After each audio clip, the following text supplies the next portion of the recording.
دعا مانگنا انبیاء کرام کا شیوا ہے، اور یہ اتنی اعلیٰ عبادت، اتنی اعلیٰ عبادت، اتنی افضل عبادت رب نے اپنے انبیاء کی مانگی ہوئی سیم دعاؤں کو قرآن میں نازل فرما دیا کہ میرے محبوب نے یہ لفظ فرمائے، رب نے فرمایا یہی الفاظ میں قرآن میں فرما رہا ہوں۔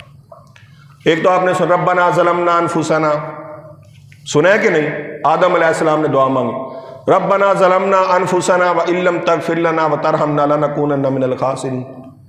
اب ابراہیم علیہ السلام نے دعا مانگی ربنا تقبل منا انک انت السمیع العلیم ربنا وجعلنا مسلمین لک ومن ذریتنا امۃ مسلمۃ لک وارنا مناسکنا وتب علینا انک انت التواب الرحیم۔ حضور دعا مانگ رہے ہیں ربنا آتنا فی الدنیا حسنۃ وفی الآخرۃ حسنۃ وقنا عذاب النار، اور